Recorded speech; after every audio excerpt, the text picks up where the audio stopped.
The book Hebrews, part 304. I'm Professor Hannes Redinghuis of the First Assembly of Yafashua in South Africa, Pretoria, Montana, also international. Should you require any of the books which I've written, and I'm just thinking about the English books, the A4 book, which is nearly 800 pages thick, by this time you should know, it's called The Two Keys to the Book of Revelation, which is also one of the handbooks that we use in your Bible college. That's in the Afrikaans Bible College, of course, called the Twee Serels tot die Boek van Openbaring, if you understand Afrikaans, meaning the two keys to the Book of Revelation, but it's an Afrikaans book.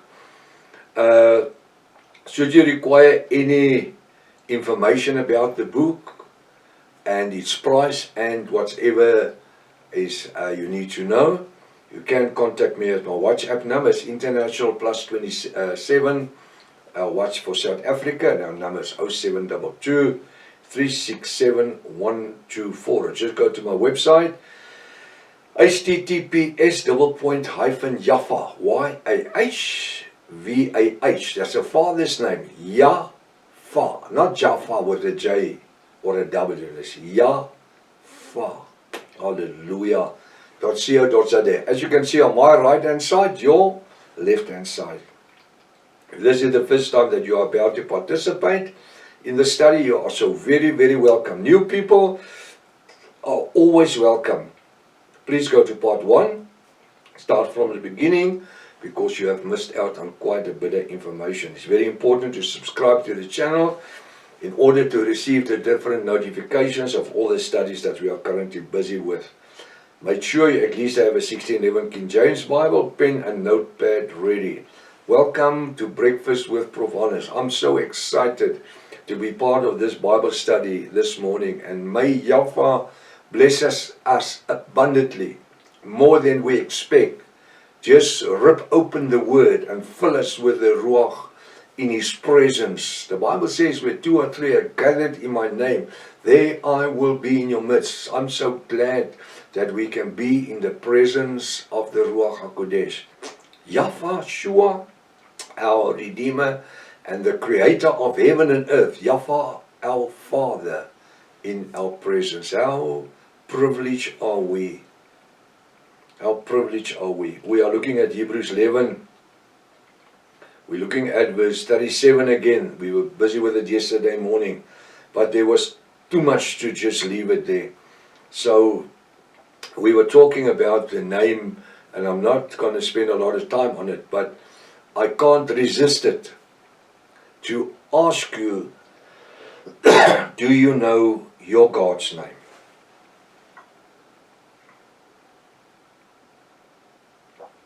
What do you call your God's name?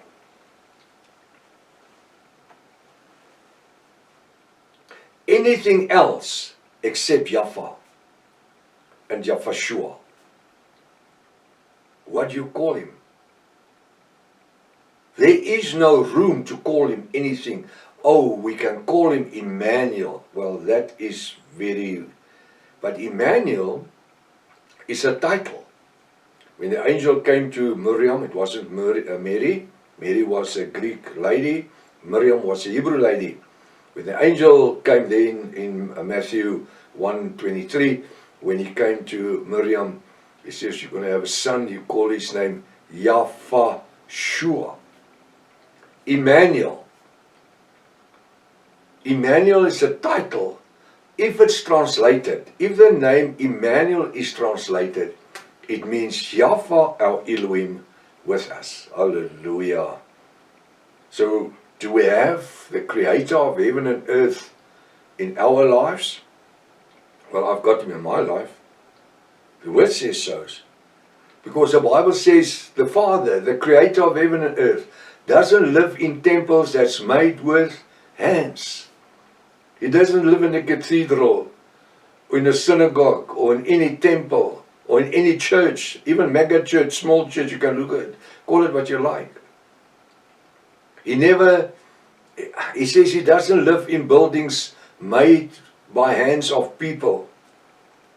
He says your body is the building, is the It's a place where Yahweh is dwelling in. And that's why Yahweh says, He's the head of the body. He's the head of this body. This part. And we are part of the arms and legs and the universal, or let's just call it the universal body of Yahweh. Yahwist, bride of Yahweh, universally.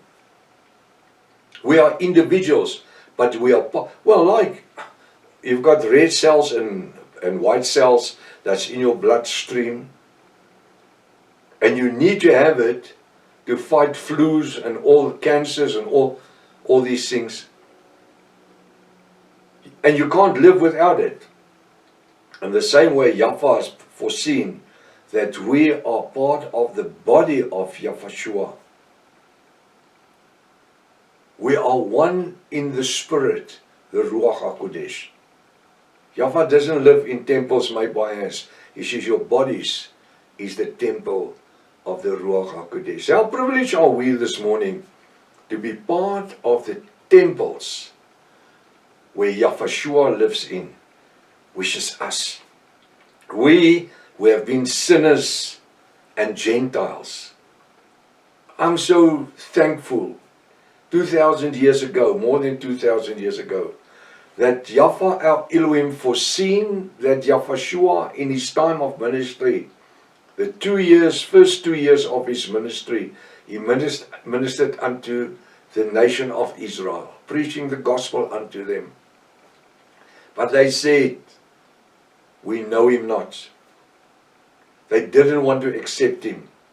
They tried their uttermost to kill him with the Pharisees and the Sadducees, the Sanhedrin, the Council of 70. They tried their uttermost. But the third year, because Yahweh's ministry was for 3 years, the first 2 years only ministered to the nation of Israel. Daniel's people. Read Daniel 12, verse 1. He says, and Yahweh sent the angel Michael to Daniel and his people. Who's his people? It's Israel.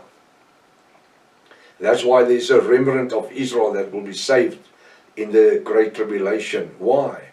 Because after 2 years of ministry, only to the Israelites, then Yahweh changed the scenario, and he took the ministry to the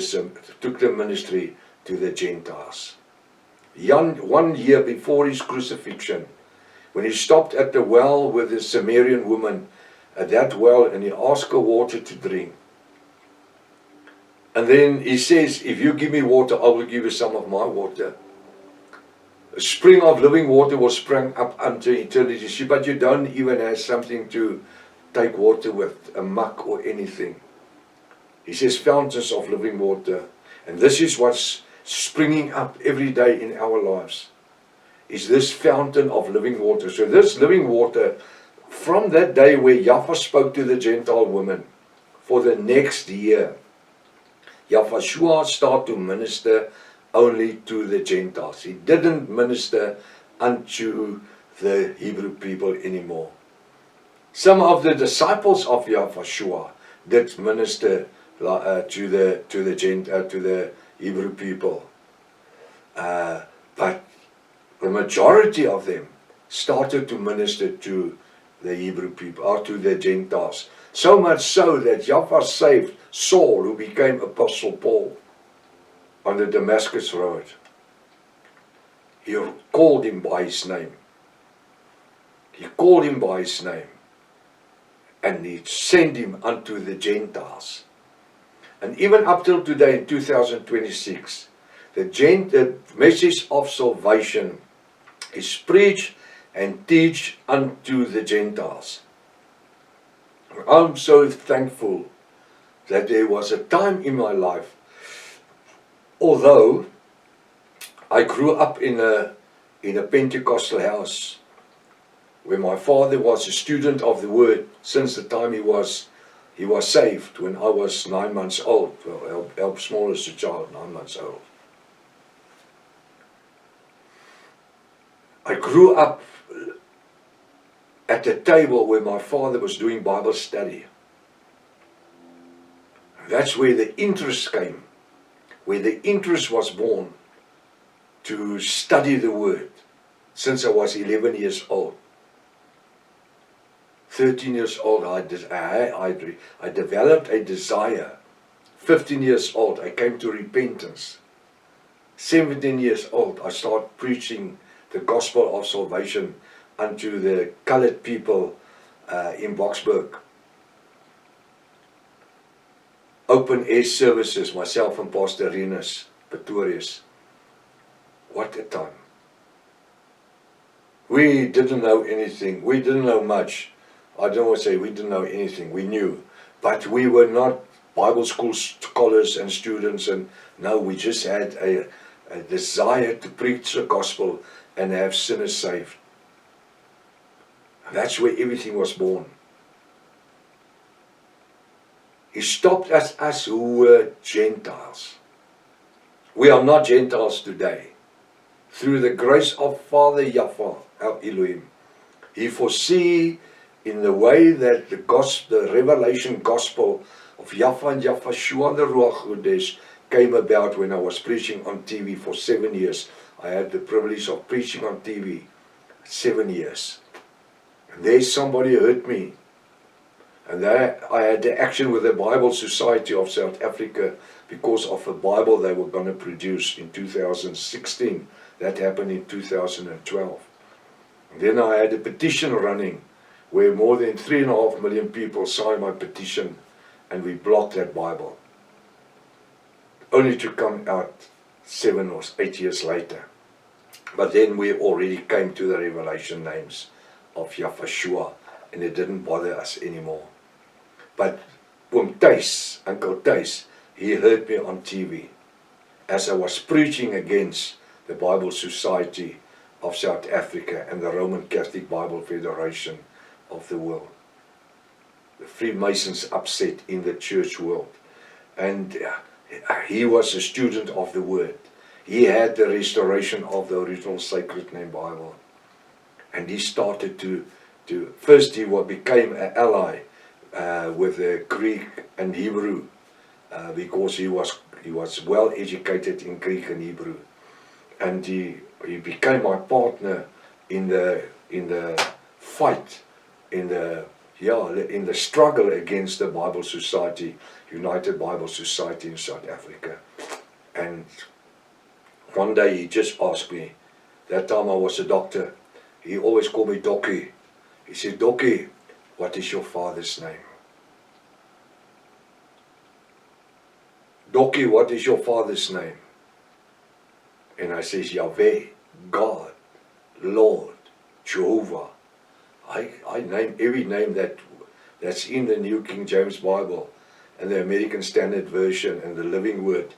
And even in the 1611 King James Bible, I named them all. I say it's not his name. Those are Catholic created names. And there everything started. Well, he irritated me so much when he phones and I see his name on my phone, I would just press the button, mute. I would just cut him out. I just cut him out. But I'm so glad that Yahweh had a plan. The Bible says, we think our ways, but Yahweh plan our lives. And I'm so glad that we, myself and Pastor Rika, my wife, can be part of this gospel of salvation, preaching it into the world, preaching it into a lost world. The salvation of Yahshua, the name above every other name. Is this name that people were happy to be cut in half. It says here, they were stoned. They were happy to be stoned. Stephen, what did they do? They stoned him. Why did they stone him? Why did they stone him? They stoned him for the name of Yahshua. They saw them in half. They were tempted. They were slain with the sword. They were killed. They wandered around in sheepskins and goatskins, being destitute, afflicted and tormented. For what? For the name's sake of Yahshua. Yahweh our Elohim and the Ruach HaKodesh. I'm so glad that we can read the scriptures today and understand what it says. Many years ago, we would just read the scripture as part of the Bible, not even know what the history or the eschatology behind it was really the object. Till tomorrow morning, if it's Father's will. Maranatha. Yahshua's coming back again. Hallelujah.